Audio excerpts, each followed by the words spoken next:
ये कहानी एक छोटे से गांव की है जहां एक किसान अपने 2 बच्चों के साथ रहता था। उसका नाम मोहन था।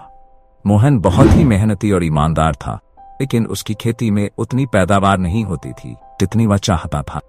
गांव में सूखा पड़ा हुआ था, जिससे उसके खेतों में फसल सूखने लगी थी। मोहन बहुत परेशान था, कैसे वह अपने परिवार का पेट भरेगा। एक दिन मोहन के खेतों में हल चलाते समय उसे जमीन के अंदर एक चमकती हुई चीज दिखाई दी। उसने पास जाकर देखा तो ये एक सोने की मूरत थी। वह मूरत बहुत पुरानी और सुंदर थी। मोहन को समझ नहीं आ रहा था कि यह मूरत यहाँ कैसे आई, लेकिन उसने सोचा कि इससे उसकी गरीबी दूर हो सकती है। मोहन मूरत को लेकर गांव के पुजारी के पास गया और उससे पूछा कि यह मूरत किसकी है। पुजारी ने मूर्त को देखकर बताया कि यह मूर्त किसी देवी की है और इसे मिलना किसी वरदान से कम नहीं। पुजारी ने मोहन से कहा कि वह इस मूर्त की पूजा करे और अपनी इच्छाओं की पूर्ति की प्रार्थना करे। मोहन ने पुजारी की बात मानी और पूरी श्रद्धा से मूर्त की पूजा करने लगा।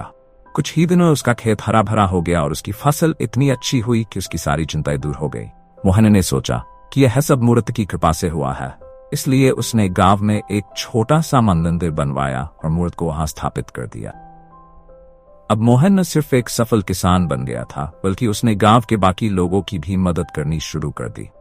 गांव में धीरे धीरे खुशहाली लौट आई और सभी लोग मोहन का आदर करने लगे। मोहन ने कभी उस मूर्त को अपनी संपत्ति नहीं समझा, बल्कि उसे सभी गांव वालों के लिए एक आशीर्वाद माना। कहानी से हमें यह सीख मिलती है कि ईमानदारी और मेहनत के साथ अगर हमारी नीयत भी अच्छी हो तो किस्मत भी हमारे साथ देती है।